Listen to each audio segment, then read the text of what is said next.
नमस्कार, आप देख रहे हैं एनएमएफ न्यूज। मैं आपके साथ शबनम। भारतीय विदेश मंत्री एस जयशंकर चीन यात्रा पर पहुंचे और इस दौरान उन्होंने अपनी एक यात्रा से दो देशों को बड़ा झटका देने का काम कर दिया है। वो दो देश कोई और नहीं, एक तो है अमेरिका और डोनाल्ड ट्रंप, और दूसरा देश है पाकिस्तान, जो चीन को अपना रहनुमा और बड़ा भाई मानता है। वहीं डोनाल्ड ट्रंप जो लगातार चीन के खिलाफ एक जंग की तैयारी कर रहे हैं, और उसी बीच वो कई देशों से ये मांग कर रहे हैं कि ये बताएं कि अगर चीन के साथ उनका विवाद शुरू हो जाता है तो कौन उनका साथ देगा। ऐसे में ना तो जापान ने कोई बातचीत की, ना ही ऑस्ट्रेलिया ने कोई बयान दिया, और इसी बीच भारत ने बड़ा कदम उठाते हुए चीन में विदेश मंत्री एस जयशंकर पहुंच जाते हैं और चीन के बड़े बड़े नेताओं से मुलाकात करते हैं। और जो बातचीत होती है और जो बयान जयशंकर की तरफ से दिए जाते हैं वो कहीं ना कहीं डोनाल्ड ट्रंप के लिए भी धड़कनें बढ़ाने वाले हैं और पाकिस्तान के लिए भी मुसीबत खड़े करने वाले हैं। वो कैसे, तो पहले जिक्र करते हैं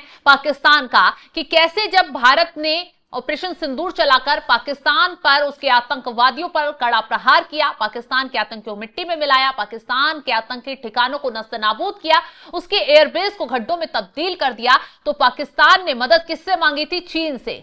चीन लगातार पाकिस्तान को सपोर्ट कर रहा था, मिसाइलें भेज रहा था, हथियार भेज रहा था। तो पाकिस्तान को लगा कि जब तक चीन उसके साथ खड़ा है तब तक वो सेफ हो पाएगा। लेकिन अब पाकिस्तान को तोड़ने के लिए भारत ने भी ब्रह्मास्त्र चल दिया है और एस जयशंकर चीन की यात्रा पर पहुंचे। पहले राजनाथ सिंह पहुंचे थे और उसके बाद अब एस जयशंकर वहां पहुंचते हैं, कई बड़े नेताओं से मुलाकात करते हैं, और ये मुलाकात कहीं ना कहीं ये दिखा देती है कि इसका असर जो होगा वो भारत चीन के रिश्तों को सुधारने की और तो होगा ही होगा, इसके साथ साथ जो भारत के दुश्मन देश हैं उनको और ज्यादा जख्म देने की और भी होगा।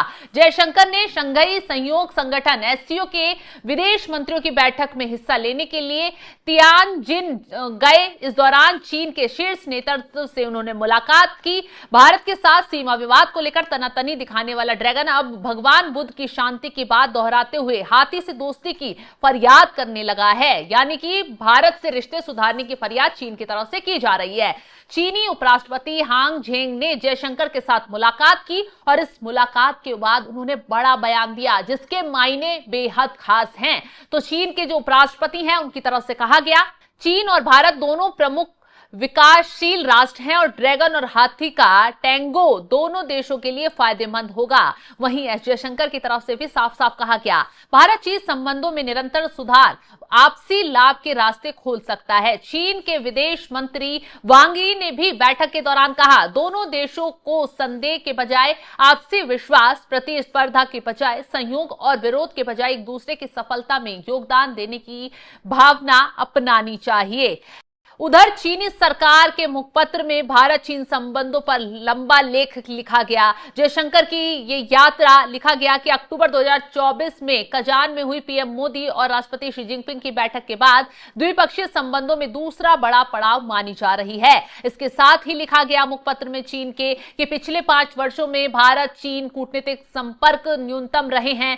गलवान संघर्ष के बाद दोनों देशों के रिश्तों में तनाव चरम पर पहुंच गया था, लेकिन अब बीजिंग में उच्च स्तरीय दौरे को एक सकारात्मक संकेत के तौर पर देखा जा रहा है। दोनों देशों के बीच रिश्तों में गर्माहट के संकेत मिल रहे हैं, लेकिन सीमा विवाद अभी भी सबसे बड़ा जटिल मसला बना हुआ है। और हो सकता है जिस तरीके से जयशंकर वहां पहुंचे हुए हैं, वरिष्ठ नेताओं से मुलाकात कर रहे हैं चीन की, तो कहीं ना कहीं ये जो गलवान घाटी में जो विवाद है सीमा का, वो अंतिम दौर में पहुंचने के उस पर पहुंच जाए, खत्म हो जाए, दोनों देशों के बीच रिश्ते सुधर जाए। रणनीतिक विश्वास की बहाली, आपसी संवाद को दोबारा शुरू करना और सुरक्षा सहयोग के स्तर पर मजबूत आधार बनाना भविष्य के लिए अहम होंगे। और इसमें लिखा गया है, जो चीन का मुखपत्र है उसमें लिखा गया है, सीमा पर भरोसे का स्थायी ढांचा, लोगों के बीच संपर्क, शैक्षणिक और थिंक टैंक संवाद को दोबारा शुरू करना ऐसे व्यावसायिक कदम होंगे जो पारस्परिक विश्वास की नींव को मजबूती देंगे।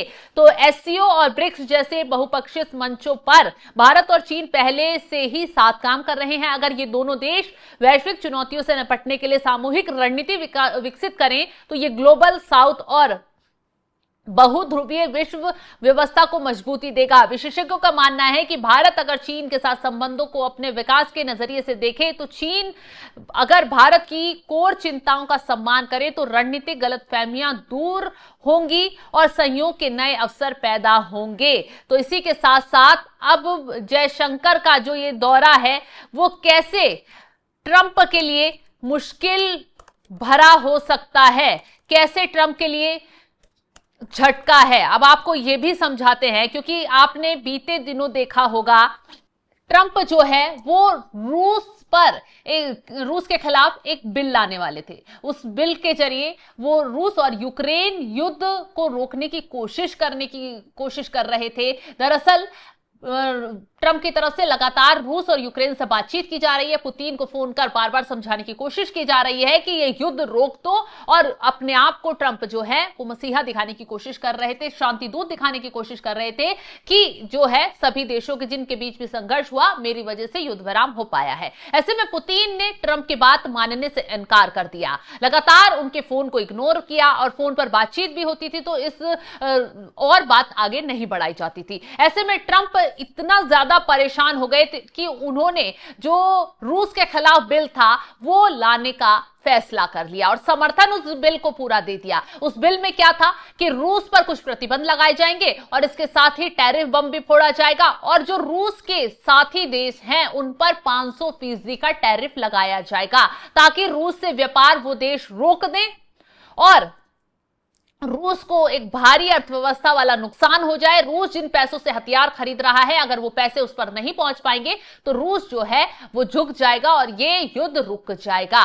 ऐसे में अब इस पर असर सीधा सीधा किस पर पड़ता है, क्योंकि रूस से व्यापार चीन का और भारत का ज्यादा होता है। तो यही वजह थी कि चीन और भारत को निशाना बनाने के लिए ट्रंप पूरा रूस पर बम फोड़कर इनको भी नुकसान पहुंचाने की कोशिश कर रहे थे। और इसी बीच एस जयशंकर जो है चीन पहुंच जाते हैं और चीन से हाथ मिलाकर सहयोग आगे बढ़ाने की कोशिश पूरी की गई है, भारत की तरफ से भी और चीन की तरफ से भी। और कहा जा रहा है कि आने वाले दिनों में चीन की तरफ से कोई अच्छी खबर भारत को लेकर मिल सकती है और भारत और चीन के रिश्ते सुधर भी सकते हैं कि दोनों देशों के बीच व्यापार को लेकर एक अच्छे द्विपक्षीय स्तर पर बातचीत हुई है। और इसी के साथ साथ ट्रंप घबराए हुए हैं कि चीन और भारत की बढ़ती नजदीकी कहीं ना कहीं अमेरिका के लिए घातक हो सकती है, क्योंकि अमेरिका ही है जो लगातार चीन को दबाने, चीन को निशाना बनाने के लिए तमाम हथकंडे अपना रहा है। अब अमेरिका ने कोशिश की कि ताइवान के जरिए चीन को घेर पाए। अभी हाल ही में अमेरिका ने किया कि अगर चीन ताइवान